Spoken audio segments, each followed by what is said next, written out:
우리는 어떤 일을 하려고 할 때 제일 먼저 하는 게 뭘까요? 계획입니다. 그래서 여러분들이 뭐 교회 오려고만 해도 뭘 입을까?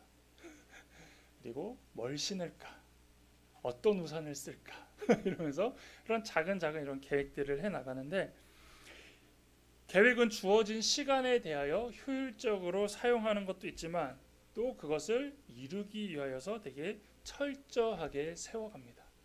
그래서 계획을 잘 세울수록 그 목표를 이루기가 더 쉬워지고 또 목표에 가까워진다라는 것이죠. 그리고 그 계획대로 실천해 나가는 가운데 또 도움을 구하기도 하고 협력을 구하기도 하면서 여러 가지 조절을 합니다.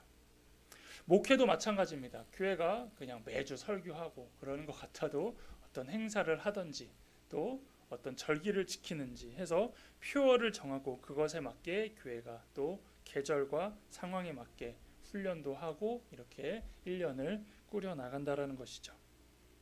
여러분들도 계획을 세워서 실행해 본 적이 있을 것입니다. 그리고 지금도 어떠한 계획 가운데 진행하고 계시죠. 근데 그것이 잘 되던가요? 모든 것이 계획대로 잘 이루어지던가요? 안 된다라는 거에 다 동의하실 것입니다. 왜냐하면 잠언 16장 9절에 사람이 마음으로 자기의 길을 계획할지라도 그의 걸음을 인도하시는 이는 여호와이시니라 라고 기록되어 있습니다. 우리가 다양한 걸 계획하고 우리가 앞에서 얘기했듯이 철저하게 완벽하게 계획을 하더라도 항상 변수가 있고 항상 시간차가 또 안 맞기도 하고 뭔가 이게 또 아슬아슬하게 되지 않는 경우도 있다라는 거죠. 그래서 이 말씀을 그대로 문자적으로 받아들이면 우리가 은혜가 되는 게 아니라 실망을 해야 되는 말씀입니다. 왜냐하면 이렇게 하면 우리는 계획할 필요가 없어요. 뭐 다 하나님 뜻대로 될 건데 우리가 뭐 굳이 계획할 필요가 있느냐. 우리가 계획해봤자 결국 하나님이 원하신 대로 하기 때문에 계획할 필요도 없구나라고 우리가 받아들일 수도 있지만 그런 의미가 아니라는 것이죠. 이건 어떤 의미입니까? 우리가 아무리 계획을 잘 세우고 생각해도 인간의 계획에는 한계가 있다라는 걸 말하고 있다라는 것이죠. 내가 아무리 노력하고 빈틈없이 짠 계획이 있더라도 그것이 하나님이 원하시는 방향이 아니라면 하나님께서는 반드시 그것을 틀으시고 또 하나님의 방향일지라 하더라도 근데 하나님의 방법이 아니라면 또 그것이 틀어진다라는 것입니다. 그래서 하나님의 뜻과 하나님의 방법이 아니라면 어떠한 일을 이룰 때에 항상 그 계획은 빗나가거나 어그러질 때가 있다라는 것이죠. 그런데 믿음의 사람들은 여기서 끝나는 것이 아닙니다. 그 계획을 이루어 나가는 계획뿐만 아니라 그 방법마저도 이제 하나님의 방법으로 해야 된다라는 것입니다. 그래서 우리가 언제나 하나님께 묻고 기도하는 이유는 우리가 계획을 실행해 나가는 가운데서도 그것이 하나님이 원하는 방법인지 지금이 하나님의 때인지 그리고 설령 지금 만나는 이 사람도 하나님이 원하시는 만남인지까지도 다 물어야 되는 것이고 이것이 내가 원하는 것이 아닌 하나님이 원하시는 방법인지 한 번씩 확인하고 점검해 보기 위함이라는 것이죠. 사도행전 17장에 이제 사도 바울이 여행을 하다가 어디를 가게 되냐면 아덴으로 갑니다. 아덴은 지금의 아테네 지역입니다. 이곳에 가서 복음을 전할 때 바울은 계획한 것이 무엇이냐면 이 아테네에 맞춰서 이제 복음을 전하려고 했습니다. 그가 하는 모든 지식을 총동원해서 이제 나름대로의 명설교를 준비하고 있었던 것입니다. 왜냐하면 바울은 로마의 시민권을 가졌을 뿐만 아니라 헬라의 문화를 잘 알았고 또 가말리엘의 문화에서 학문을 익혔으며 수사학, 철학 등의 모든 학문을 잘 알았습니다. 동시에 이제 아테네는 어떤 곳이냐? 우리가 알다시피 헬라 철학, 어떤 논리 이런 것들이 가장 성행했고 그곳에서 시작되었던 중심지였다라는 것이죠. 그래서 바울이 이제 여기서는 논리적으로 탁월하게 이 복음을 전하면 사람들이 잘 이해할 수 있겠구나, 잘 받아들일 수 있겠구나 라면서 이제 이렇게 만반의 준비를 했던 것이죠. 또한 아테네는 어떤 곳이냐? 수많은 신을 모시고 있는 도시였습니다. 그래서 그래서 신을 많이 모신다라는 것은 한편으로 종교심이 있다라는 것입니다. 그러니까 이 복음을 전함으로 인해서 관심이 없는 나라보다는 그래도 종교라는 것에 관심을 가질 것이고, 또 복음을 이들이 원하는 어떤 논리적으로 전하면 이것처럼 이 전도를 탁월하고 확실하게 전할 수 있는 곳은 없겠구나라는 방법으로 이제 준비를 했다라는 것이죠. 그래서 기대를 하고 이제 복음을 전합니다. 그 결과는 어떻게 됐을까요? 오늘 본문 3절에 그 고백을 통하여서 이 전도의 결과가 어땠는지 알 수 있습니다. 내가 너희 가운데 거할 때에 약하고 두려워하고 심히 떨었도다 라고 고백을 합니다. 어떤 뉘앙스입니까? 뭔가 긍정적이고 뭔가 이루어낸 뉘앙스가 아니라 뭔가 많이 힘들어하고 뭔가 잘못됐다 이런 느낌이 좀 들지 않습니까? 아테네에서 했던 전도, 그렇게 나름 자신 있고 기대했을 텐데 그 결과는 실망스러웠다는 것입니다. 왜냐하면 사도행전 17장 34절에 이제 전도의 결과가 나오는데 뭐라고 되어 있냐면, 이 복음을 듣고 그곳에서 몇 명만 이제 이 복음을 들었고 믿었더라라고 이렇게 얘기하고 있다라는 것이죠. 우리가 생각하기에는 몇 사람이라도 회심했네, 대단하다라고 이렇게 생각할 수 있습니다. 그런데 바울은 그 몇 사람이 믿었다라는 그것에 초점을 갖고 있는 게 아니라 일단 복음을 전한 사람으로서 느낌이 있지 않았겠습니까? 여기저기 다양하게 복음을 전했는데 어디서는 뭔가 복음을 되게 잘 받아들이는 그런 느낌이 있는가 하면 여기서는 뭔가 잘 하고 있지만 쉽지 않다라는 그런 느낌을 받았다라는 거죠. 그래서 이제 바울이 이 아덴에서 전도한 이후에 깨달은 것이 있었다라는 것입니다. 그것은 무엇이냐? 복음을 전하는 데 있어서 이제 예수 그리스도와 그의 십자가가 중심이 되어서 그것을 최대한 이렇게 전달하려고 해야 되는데, 바울이 이전부터 계획했던 건 뭐냐면 그들의 눈높이에 맞춰서 어떤 방향성에만 고민을 했다라는 것이죠. 그러다 보니까 논리적으로 철학적으로는 되게 잘 전했지만 정작 그것을 통해 전달된 건 이 예수 그리스도의 십자가와 복음이 좀 약해졌다라는 것입니다. 그러니까 더 전해져야 될 게 중요한 게 아니라 그 바울이 생각했던 것대로만 하다 보니까 이 복음이 아닌 뭔가 계속 이제 언밸런스적으로 이게 전해짐으로 인해서 바울이 이게 뭔가 잘못됐구나라는 걸 생각했다라는 것이죠. 그래서 복음이 아닌 어떤 종교적 교리가 전해지어 버린 것이고, 복음 자체가 순수하게 나가는 게 아니라 어떤 논리와 철학으로 포장되어서 전해졌다라는 것입니다. 그래서 바울은 이것을 깨닫고 이제 아테네에서의 전도를 기억하면 이렇게 전하면 안 되는 거구나, 뭔가 내가 잘못됐구나라는 걸 알면서 이제 심기일전을 합니다. 그래서 바울이 가장 먼저 세운 것은 먼저 작정과 결단을 하는데요. 무엇을 작정하고 결단을 하냐? 2절에 내가 너희 중에서 예수 그리스도와 그가 십자가에 못 박히신 것 외에는 아무것도 알지 아니하기로 작정하였습니다. 당연한 얘기가 아닌가라고 생각할 수 있습니다. 복음에는 저게 당연히 기본적으로 해야 되는 게 아니야? 라고 생각할 수 있지만 어떻습니까? 이 마음을 가지고 아덴에서 정한 게 아니라 이거와 다른 마음이 같이 섞여지면서 그 복음이 약해졌다라는 거죠. 그래서 복음에서는 이것만 갖고 있으면 충분하구나라는 그런 결단을 했다라는 겁니다. 왜냐하면 이제 지금 복음을 전하려고 하는 이 고린도 지역도 헬라 문화와 헬라 철학의 영향을 받은 곳이기 때문에 이 아테네서처럼 하면은 확실하게 할 수 있었다라는 거예요. 원래 맞았다라면. 하지만 그 방법이 틀렸다는 걸 알고 나서는 고린도에서는 이제 이 방법으로 지금 바울이 고백하고 있는 이 결단대로 해야겠다라고 이제 작정했다라는 것이죠. 여기서 나오는 작정은 make a decision입니다. 그래서 이것을 조금 풀러내면은 내가 목숨 걸고 복음 전하는 일에 전념하기로 결심했다입니다. 그러니까 다시 이제 마음가짐을 다시 잡았다라는 거죠. 내가 어떤 나만의 방법, 내가 가장 잘하는 방법, 내가 할 수 있는 어떤 인간적인 방법으로 사람들에게 이 복음을 이제 포장해서 드러내려고 하는 게 아니라 복음 알짜배기 그 자체만으로 내가 그냥 전하기만 하겠다라고 마음을 가진 것입니다.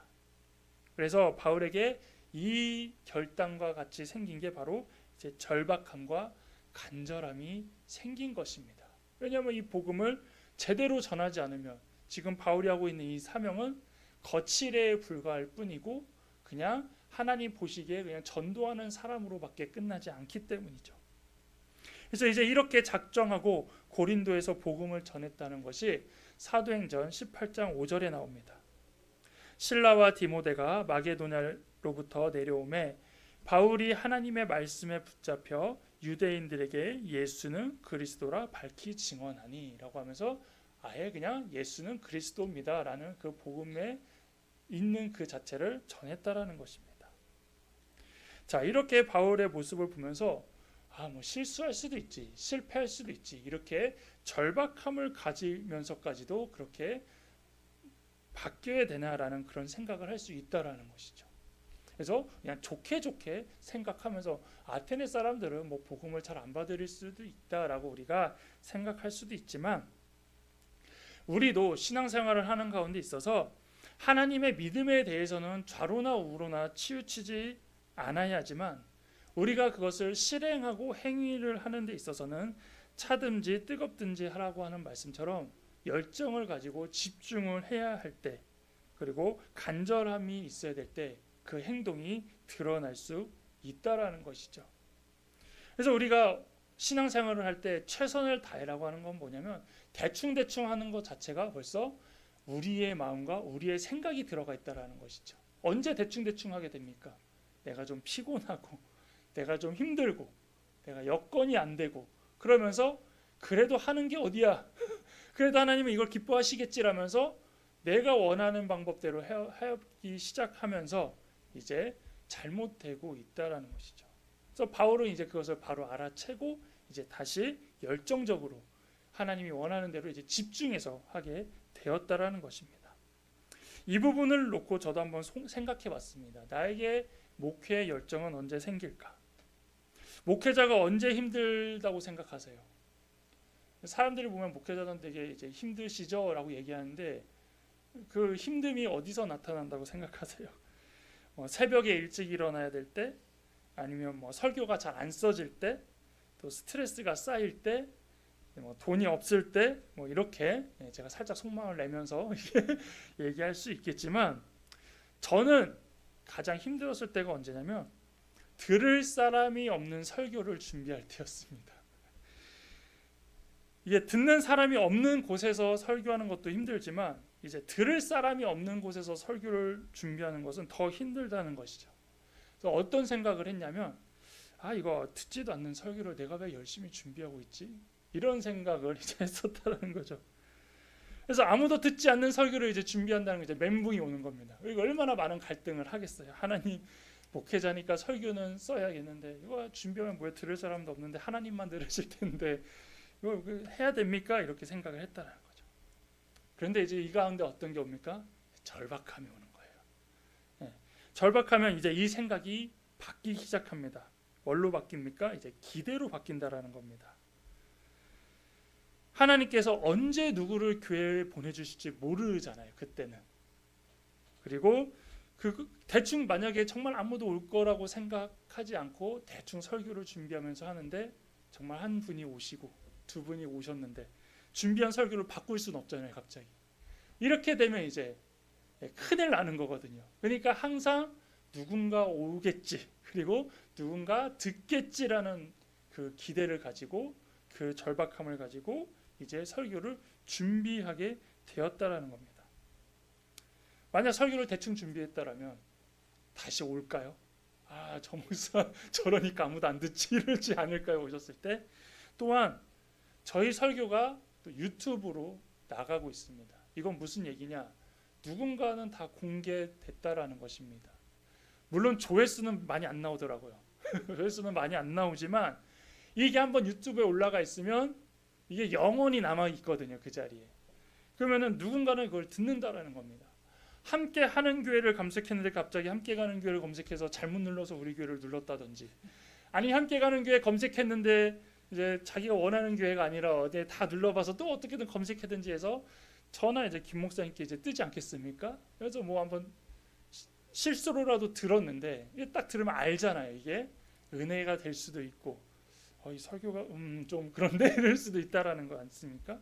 이렇게 생각했을 때 아무도 없다고 해서 설교를 대충 준비할 수 있느냐? 이제 그게 아니라는 걸 알았습니다. 그래서 이 절박함을 갖고 있다 보니까 대충 준비할 수 없는 거예요. 어떻게든지 최선을 다해서 언젠가 누군가 듣더라도 그것도 한 번을 듣더라도 그것이 그 사람에게 은혜가 되고 복음이 되고 변화가 된다라면 그거 자체가 능력이지 않을까 이런 마음을 갖고 준비를 하게 됐다라는 것이고 지금도 마찬가지입니다. 지금은 더 잘 준비하죠. 들을 사람이 또 있고 또 이게 또 다시 한번 들었을 때에 또 은혜가 가야 되기 때문에 그렇게 준비할 수 있다라는 것입니다.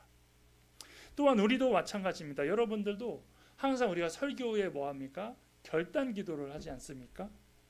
이것은 말씀을 듣는 것으로 끝나는 게 아니라 이제 그 말씀을 기억하고 말씀대로 살 것을 결단하고 다짐하는 시간입니다.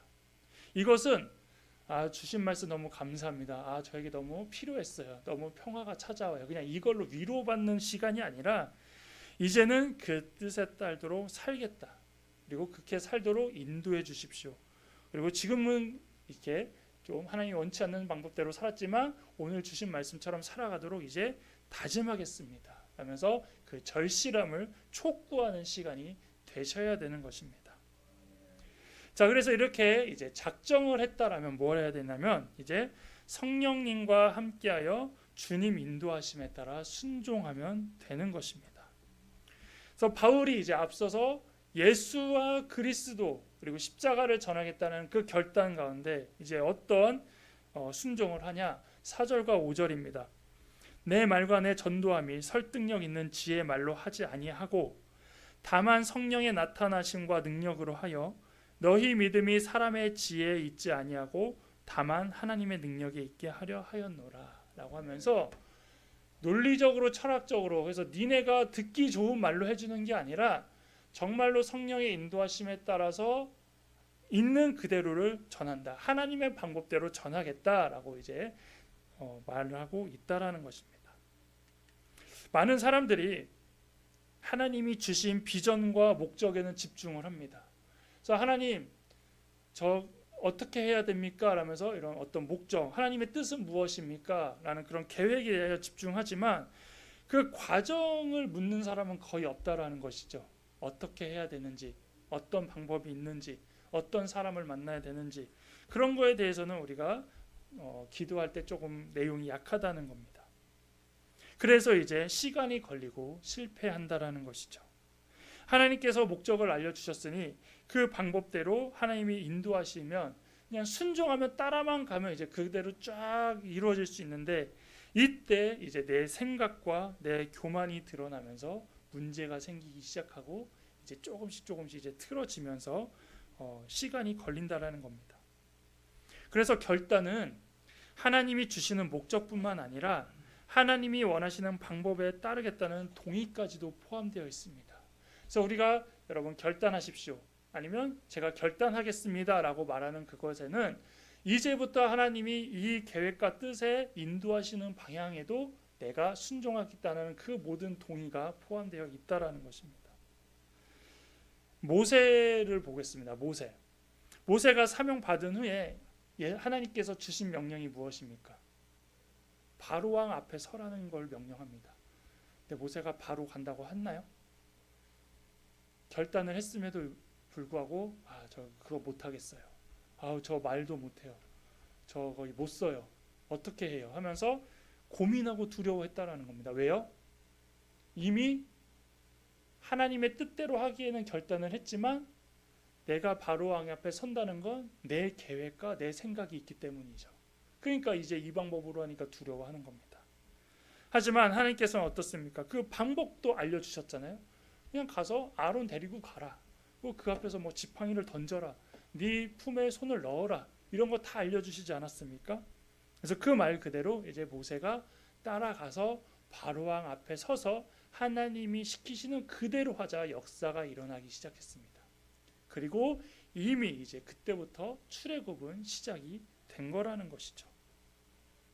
만약 모세가 두려워서 다른 방법으로 바로왕 앞에 섰다라면, 다른 방법으로 출애굽을 이제 요구했더라면 가능했을까요? 불가능했을 거라는 것이죠. 바울도 마찬가지입니다. 바울도 전도 여행으로 이렇게 여기저기를 가는 가운데 어떤 일이 있냐면, 바울이 가고 싶은 방향이 있었습니다. 아시아로 가고 싶었지만 환상 가운데, 또한 예수님의 뜻 가운데 아시아로 가지 말고 마게도냐로 가라고 말씀하십니다. 그래서 그것이 이제 지금의 이제 유럽 지역이거든요. 글로 가면서 이제 복음이 전해지면서 지금 이 시대까지도 복음이 이렇게 돌아서 이제 오는 방법이 되었고, 그 당시에 바울이 가는 곳마다 교회들이 세워지고 복음이 전파되는 역사가 일어났다라는 것이죠. 이 밖에도 하나님한테 약속을 받고 또 하나님 앞에 결단을 했음에도 불구하고 그 방법을 하나님께 찾지 아니하고 자신의 마음대로 하면서 그 시간이 지연이 되던가 또 하나님 앞에서 여러 가지 위기를 겪는 경험을 우리가 성경에서도 많이 찾아볼 수 있다라는 것입니다. 그래서 우리가 하나님의 말씀대로 이렇게 따라가야 된다라는 것, 이것을 봤을 때 어떤 게 생각났냐면, 예전에 골목 식당이라는 프로그램 여러분 보셨나요? 예, 그게 어떤 내용입니까? 이제 어려운 상권에 대한 제보를 받으면 그곳에 몇몇 식당들을 정해서 이제 백종원 씨가 그 상권을 살리기 위해서, 그리고 그 식당을 살리기 위해서 이제 솔루션을 해주는 것이 않습니까? 그래서 여기에 나오는 식당은 우리가 봐도 정말 최악의 상황입니다. 예, 장사가 잘 안 되고, 그리고 어떤 데는 또 음식도 잘 못하고, 그러니까 이제 백종원 씨가 이제 그거에 대해서 다 얘기해 줍니다. 처음에 그들이 제작진에게 이제 얘기할 때나 이제 백종원 씨를 봤을 때 마음은 어떻습니까? 간절합니다. 어떻게든 도와주십시오. 어떻게든 살려주십시오라고 하면서 백종원 씨에게 이야기를 합니다. 백종원 씨는 알거든요. 그러니까 그 간절함을 알고 연구도 하고 최선을 다해서 한 달, 짧으면 한 달, 그리고 길면 한 6주 정도 그 식당을 도와준다라는 것이죠. 도와주고 이제 시간이 지나는 모습까지 다 보입니다. 자, 시간이 지났을 때 성공한 식당과 실패한 식당이 명확하게 드러난 것을 알 수 있습니다. 차이점이 무엇입니까? 단 한 가지였죠. 백종원 솔루션을 따랐느냐, 따르지 않았느냐. 이 하나입니다. 백종원 씨는 어떤 분입니까? 요리 전문가이며 사업가이기 때문에 단순한 레시피만 가르쳐준 게 아니라 그 가게의 인테리어, 또 사람들의 이동 동선, 또 어떻게 해야 이런 회전율, 이것까지도 다 알려줬습니다. 그러니까 어떻게든 잘 되는 식당이 되기 위한 모든 것들을 다 알려줬다라는 것이죠. 그리고 심지어 백종원 씨는 자신의 일처럼 여기며 메뉴 개발도 해줬고 또 신경 쓰며 실험해 가면서까지도 알려주었다라는 것입니다. 그래서 어떻게든 그 식당을 살려내기 위하여 힘써 도와주고 알려주었습니다. 그리고 이 프로그램의 특징은 뭐냐면 또 한 번 도와주고 끝나는 게 아니라 시간이 지나서 또 한 번 가서 점검을 또 하지 않습니까? 점검하고 또 그동안 어떻게 또 변했는지 평가도 이제 다 했다라는 것이죠. 근데 이때 이제 나오죠. 시간이 지나도 백종원 솔루션에 하는 데는 평이 좋아요. 여전히 손님이 많고 문제 없이 이제 일어서 있습니다. 그런데 이제 시간이 지났다라는 거, 이제 백종원 씨가 이제 떠나자 다시 예전에 자신의 방법으로 바꾸던가 아니면 이제 또 편법으로 바꾸는 거예요. 왜냐하면 백종원 씨께 좀 어렵다는 게 뭐냐면 위생 이런 것도 있기 때문에 좀 안 해본 사람에 의해서는 좀 피곤한 거예요. 이게 힘들고 손도 더 가고. 그러니까 이제 그런 것들을 이제 조금씩 빼기 시작하니까 이게 또 음식의 맛에서 차이가 나고 또 손님들이 와서도 분명히 소문 듣기로는 되게 좋은데 이런 부분에서 좀 미비하고 그러면서 이제 막 악플들이 달리기 시작했다는 거죠. 자, 그래서 이제 이것을 통해 우리가 볼 수 있는 건 무엇이냐? 우리도 하나님 앞에 내놓는다라는 것은 하나님으로부터 솔루션을 받는다라는 겁니다. 하나님이 원하시는 방법대로 우리가 이제 받겠습니다. 하나님이 원하신 대로 우리는 이제 가겠습니다라고 하는 겁니다. 처음에는 절실하고 간절하기 때문에 결단까지 하죠. 어떤 분은 서원도 합니다. 근데 시간이 지나면 어떻습니까? 하나님의 방법대로 하지 않고 그 열정이 식고 처음에 그 다짐이 식기 시작하면은 이 정도면 됐죠. 그러면서 화장실 들어가기 전과 들어 나가서 후의 마음이 다 바뀐다라는 겁니다. 여러분 뭐 40일 특세도 하고 금식도 하시잖아요. 특세는 매일 해야 되는 게 특세입니다. 가끔 하는 게 특세가 아니에요. 여러분 매일 하는 게 어려울까요? 그 잠깐 하는 게 어려울까요? 매일 하는 게 어렵잖아요. 그러니까 특세인 거예요. 어려우니까. 금식도 마찬가지입니다. 굳이 금식까지 하지 않으셔도 돼요. 그냥 꾸준히 하고 있으면 하나님께서 다 알고 계시기 때문에 금식만 잠깐 한다고 해서 하나님이 이루어 주시나요? 그러면 다 금식하게. 물론 우리의 신앙과 우리가 좀 비워야 됨과 또 하나님과의 관계 때문에 해야 될 필요성이 있지만 이 금식도 하나님이 하라는 금식이 있고 내가 해야 된다고 생각해서 하는 금식이 있다라는 거예요. 그러니까 이런 것도 잘 구분하면서 우리가 해야 된다라는 것입니다. 우리가 복음을 전하는 것도 동일합니다. 하나님의 방법대로 하면 된다라는 것이에요.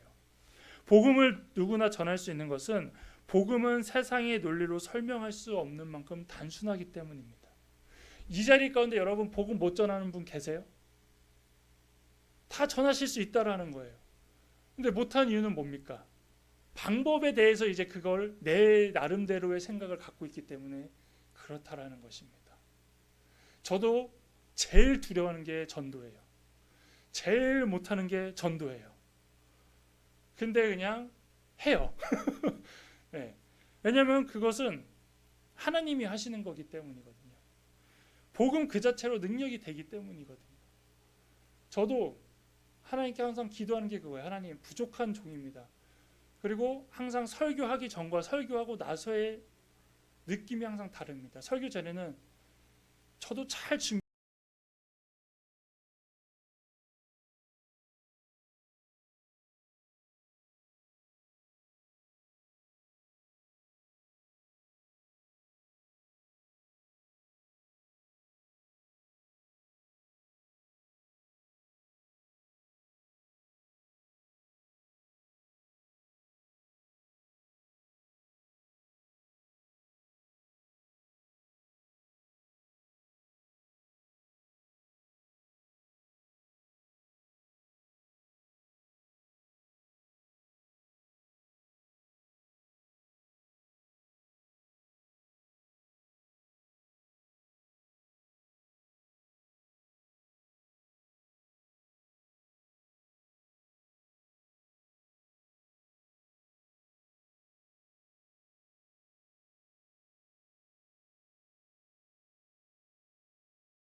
여러분이 되기를 주님의 이름으로 축복합니다.